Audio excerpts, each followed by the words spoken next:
हाशिम नवीं जमात का एक ज़हीन तालिब इल्म था। वो हर इम्तिहान में अव्वल आता था।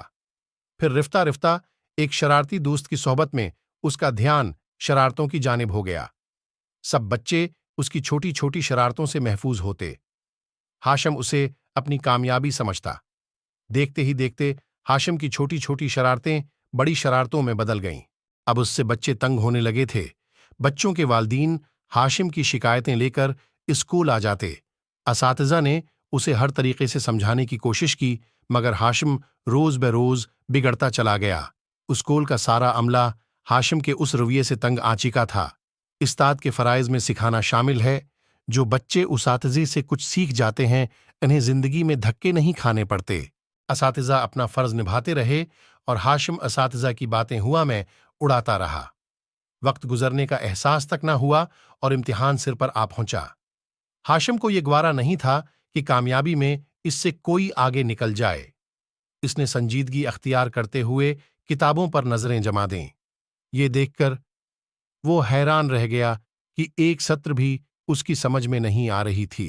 उसने बहुत जोर मारा, मगर दिमाग ने उसका साथ न दिया। इम्तिहान में 2 दिन बाकी थे, मगर हाशिम मुनासिब तैयारी न कर पाया। वो मुकाबले से पहले ही खुद को हारा हुआ देख रहा था। इस परेशानी में वो अपनी तमाम शरारतें भूल गया। सर रिजवान ने इस बात को महसूस किया। उन्होंने हाशिम को स्टाफ रूम में बुलवाया और वजह पूछी।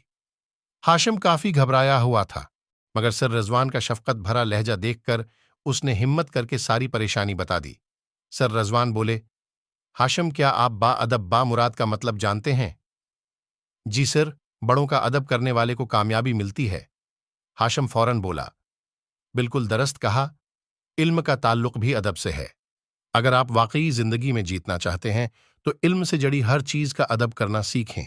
याद रखना, इल्म का सबसे बड़ा सिर चश्मा उस्ताद होता है। उस्ताद की तौहीन करके आप कभी भी कामयाब नहीं हो सकते।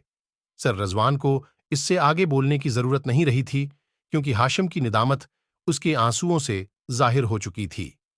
हाशिम ने सर रजवान से मुआफी मांगी और अहद किया कि वो आइंदा कभी उस्ताद की तौहीन नहीं करेगा।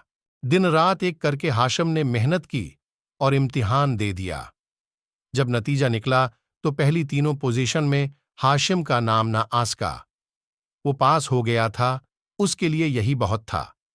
वो खुश था। उसने उस्ताद का एहतराम करना सीख लिया था। अब वो बाअदब हो चुका था।